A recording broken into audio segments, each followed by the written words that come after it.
Hey guys, Drew here, and today we're going to be going over my guide on how to solo the Shattered Throne dungeon. This guide is going to primarily focus on each of the boss engagements, meaning Vorgeth and Dul Incaru at the end. I think the transition areas and the initial area really comes down to a lot of patience, and the main areas of difficulty are going to be the Ogre boss, Vorgeth, and the last boss. I'll very quickly go over the first area and some of the transition areas leading up to the first boss, but I don't want to spend too long on this. In the first area, you'll have to clear ads and a Taken Elite mini-boss to spawn a glowing symbol. That glowing symbol will correspond to a location on the map that you'll have to go to and do the exact same thing. So kill ads and a Taken mini-boss or Elite, spawn a new symbol, and then go to the next one. Once you've made your way through every area on the map, it'll bring you back to the start once again. You'll clear a final wave of enemies and another mini-boss, and you'll have finished the area. You're not on a time limit. Take as long as you need to clear any sort of ads at all.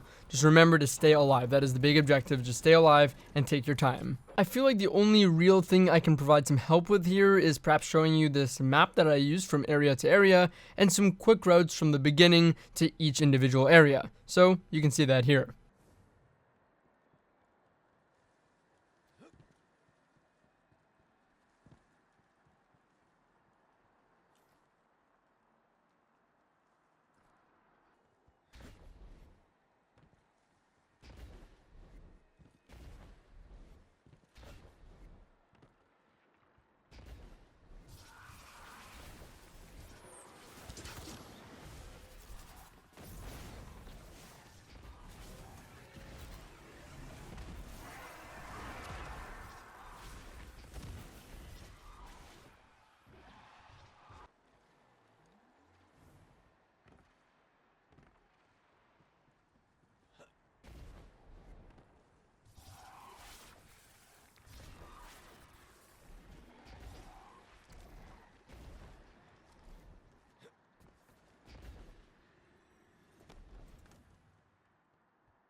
After we get past the first area, you'll have to make a long drop down, clear a series of acolytes and snipers while climbing up some stairs, and that'll lead up to a Taken Captain and some Minotaurs that you'll need to kill to move on to the next area.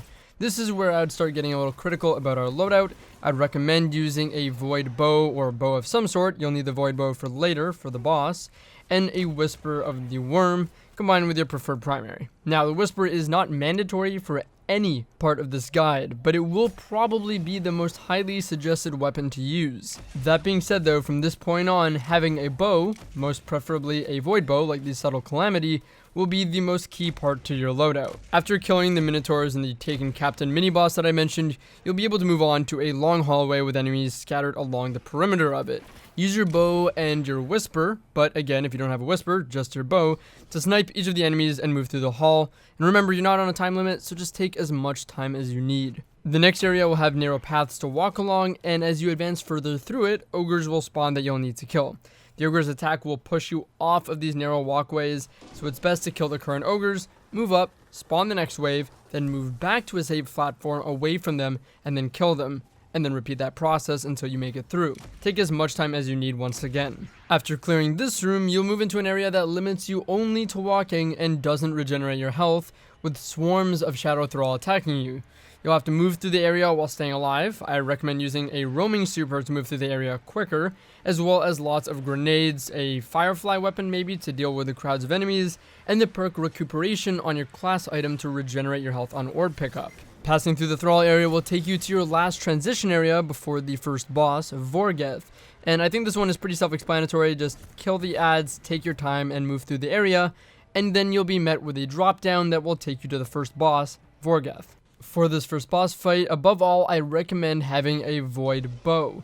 Reason being is this will be able to take out enemies in one shot usually, even across the map, which is very, very useful in terms of being able to clear ads from many different positions and further away from them in safety, as well as the void damage will be really good for easily taking out the wizard shields to kill them far easier and quicker. As far as your heavy weapon, Whisper of the Worm is going to be the most commonly suggested weapon to be used, mainly because of its damage output and the way that it conserves heavy ammo. If you don't have Whisper, that's a-okay. Sleeper Simulant is another great option, and if you don't have that, a simple tracking or cluster bomb rocket is also pretty good. If you're going with a rocket launcher, I recommend it being void damage, so you can take out the wizard shields with it pretty easily. Tracking will be better for killing the wizards from a distance if you're in a little bit of a rush or you want to take them out quicker. And cluster bomb rockets, if you're planning to deal damage with the rockets, is the superior choice. But if you can get void damage, tracking, and cluster bombs, that is the most ideal scenario. And actually, there's a rocket launcher obtainable from resetting your Gambit rank twice that has all three of these things, and that's actually the rocket launcher I use. Before we get into the main strategy, or perhaps breaking down a damage cycle from my own gameplay, let's talk about the main core priorities you'll want to have while doing this boss fight. First and foremost, I think the most important thing with this entire fight is having good spatial awareness. You need to be aware of what you're exposed to at all times, whether it's enemies behind you, to your left, to your right, in front of you, the boss. You need to have good awareness of what you're being exposed to and cutting the line of sight between those things. I think of all things to really cut the line of sight from, it's going to be the boss. The boss's attack will push you and greatly limit your movement and probably expose you to other enemies.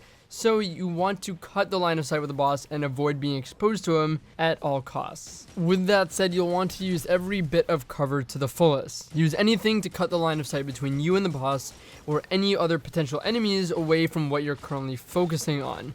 And don't move out of cover until it's no longer providing you with ample cover anymore. Meaning only move on once the boss is repositioned and is able to shoot you to the next piece of cover that'll cut the line of sight from you and the boss. The next priority is having good ad management. You have to manage the ads around the wizards and take out as many as you can before killing your first wizard. In my opinion, it's the majority of the fight, and having good management, killing the ads or as many of them as you can before starting a timer by killing the first wizard is very, very important and will make this a lot easier. Lastly, know your abilities. There's so many different minor strategies you can do to make this easier given the class and items that you have at your disposal.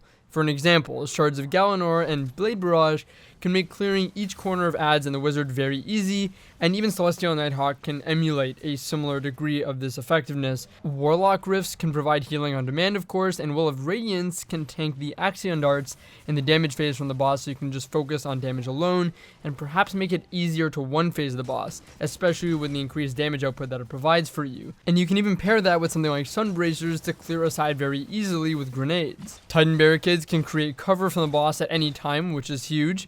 Thunder Crash can clear numerous ads and a wizard with ease. Melting Point can increase your damage against the boss or even just take out a wizard very easily.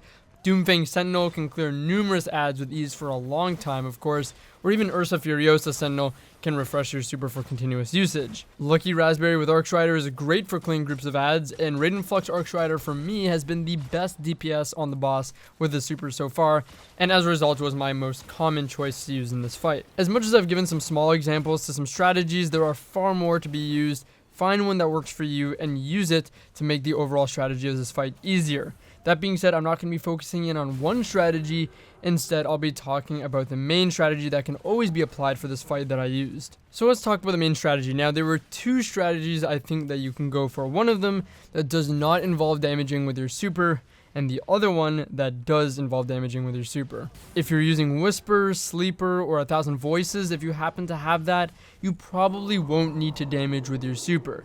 That being said, if you're using a rocket launcher or cluster rockets, you'll probably need to use your super for damage. I know it's possible to one phase with Whisper, and it's probably the most efficient thing to do if you only want to do one phase, but I think for most people, this will most likely be a 2-phase kill. If you're using Whisper and you have the Masterwork finished, you'll need to activate your Whispered Breathing perk, and then deal damage to the boss by only hitting critical hits, so you don't have to be taken out of scope. You'll also have to use Whisper to shoot each of the Axion darts that the boss sends at you, but don't worry, they'll each count as a precision hit for your White Nail perk to replenish your mag, and you won't be taken out of scope by shooting them. A very similar strategy can be done with Sleeper, however, between shots, you'll have to switch weapons to shoot the Axion darts out of the air with something like a hand cannon perhaps, and then switch back to Sleeper and fire a few more shots.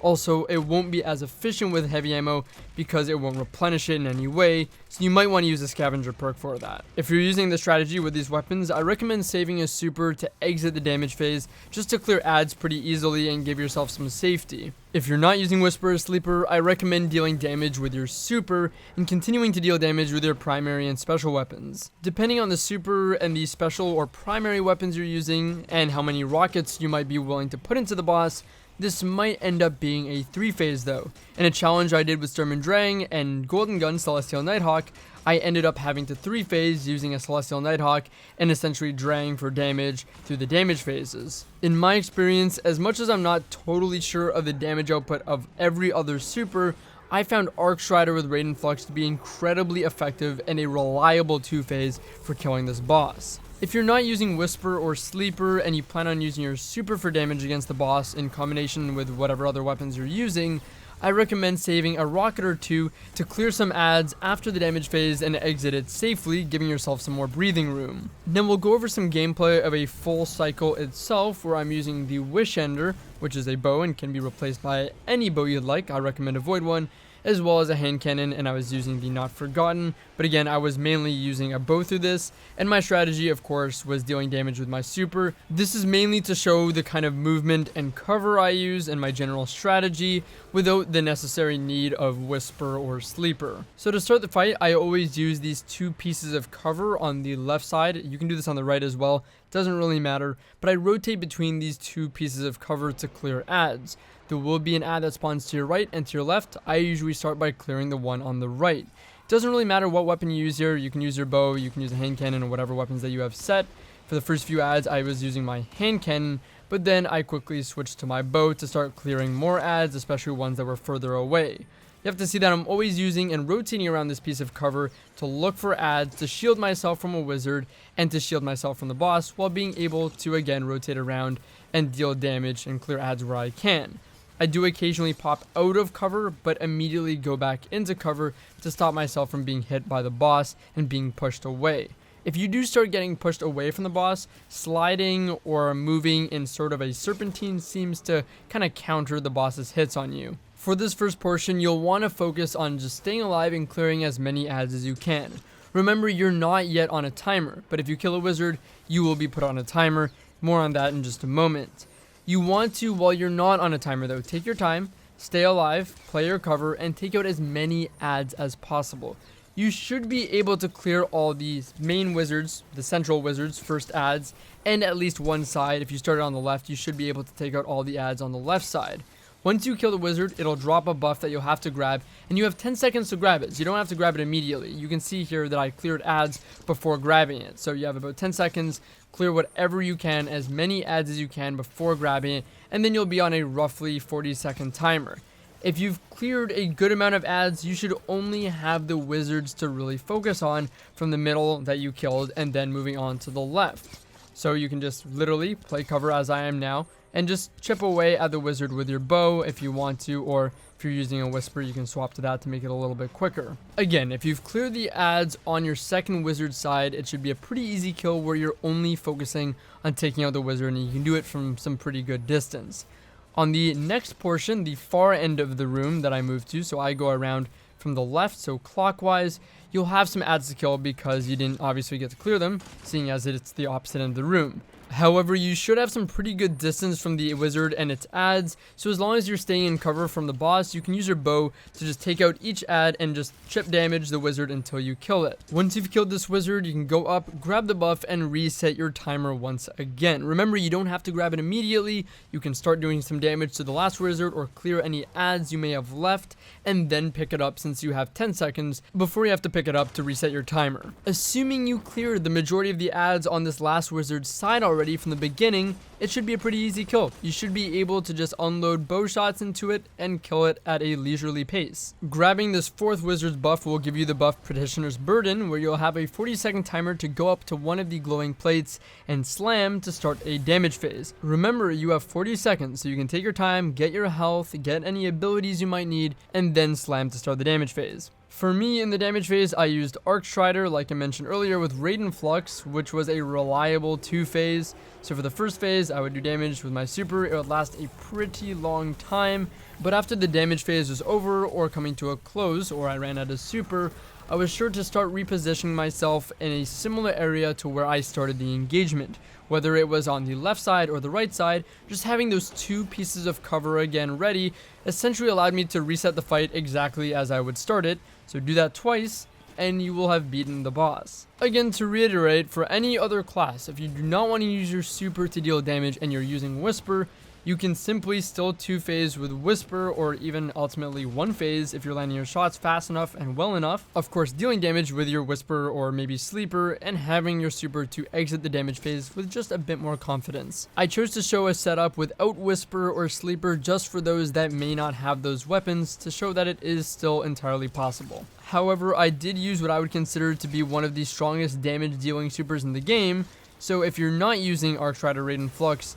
you might consider that you may need to 3-phase. Honestly though, I expect the majority of people doing this to be using Whisper or Sleeper though. On a side note though, I do want to reiterate that if you can focus on taking out the majority of the adds in the beginning before killing your first wizard, this fight gets incredibly easy. Moving on from the Vorgeth fight, there will be transition areas on the way to the last boss, but there's nothing too different from what you've seen already. So I'll be going right into how to do the Dul Incaru fight. As far as our loadout, I think you can use pretty well anything to 1-phase this boss. It's not really reliant on your loadout choice, but more so you grabbing the 3 buffs at the same time and stacking them from killing each of the knights. Our core priorities in this fight are going to be, firstly, to clear the groups of scions quickly and easily. This is probably the biggest source of difficulty for me in this fight. You want to make sure to get rid of these scions ASAP and easily before they start multiplying. For this reason, grenades are very important. Lucky Raspberry, Sunbracers, Armamentarium. Each of these things give you multiple grenades that can handle groups of adds very quickly and very easily. Perfect for the scions. A Firefly weapon is not a bad idea either. If you get a headshot, you'll have an AoE, so it's a little easier to deal damage to each of these scions at once and clear them quicker. But once you clear the scions, our priority becomes dealing damage to each of the knights. This boss is totally 1-phaseable with Whisper. Whisper makes this boss very, very easy. More so, I think, than other weapons, mainly because it provides you with what might as well be unlimited heavy ammo. With Whisper, you should have enough time, if you're quick enough with your shots, to kill all 3 of the knights before you run out of time and the boss conjures, thus putting a shield on the knights and they won't be able to be damaged. If you are successful in killing all 3 knights in 1 phase, you can grab each of the buffs that they drop and then just keep dealing damage to the boss. It'll do like 9s across the board, and you'll be able to kill the boss in 1 phase. If you are not using Whisper, this is still 100% possible, but it'll take you a little bit longer. Reason being is because you'll have to bring the knights down very low before you kill them, which could take 2 or 3 phases, and then make sure you kill them all in the same phase, grab the buffs, and then finish off the boss. Essentially, take as many phases as you need to bring all the knights low enough so that you can kill them in 1 phase. However, the boss will conjure, so you'll have to break the crystal behind the boss. The boss then may move, and then spawn a new wave of scions for you to clear, so you'll have to repeat that process over and over, clearing all the scions, then safely dealing damage to each of the knights until you're in a position where you can confidently kill all 3 of them and finish off the boss. Once you get all 3 buffs and an opportunity to kill the boss, I'm almost positive that almost any heavy weapon will deal adequate damage, or super will deal adequate damage to kill it in one phase. I should say that I don't think it's at all worth killing any of the knights individually and grabbing the buff and trying to do damage. It is much better to just kill all 3 knights within one phase and then finish off the boss in one phase. In this fight, you want to maintain the same principle of using each piece of cover that you can for as long as it's useful. The boss will readjust itself to try and hit you, depending on where it is in the room. Some places will give you enough cover to not be hit at all by the boss, but then the knights will approach you, so you'll have to move. Stay in a piece of cover for as long as it provides you that ample cover from the boss and the knights, and move when necessary. There is a spot that you can jump on top of these 2 statues in the initial center entrance of the room that makes it so that the knights can't hit you and will most likely stand still, but depending on where the boss is positioned, you might be exposed to the boss while using this. That's all I really have to say about the last boss fight though. I think that's actually much easier than the ogre fight, and I think the ogre fight is the main source of difficulty for many people when soloing this dungeon. I did forget to mention though that for both engagements, using armor pieces with Riven's Curse or the Transcendent Blessing mod on it is very advantageous for dealing more damage throughout the dungeon, and I very much recommend doing so. Anyways, I hope you guys thought this guide was useful for anyone that wants to get the emblem, the triumph done, or simply just wants to get the rewards every week without having to get through the hassle of getting a group. So again, hope this was useful. If you wouldn't mind, I would greatly appreciate if you could subscribe to the channel. And as always, it's been Drew here, and I'll catch you guys later.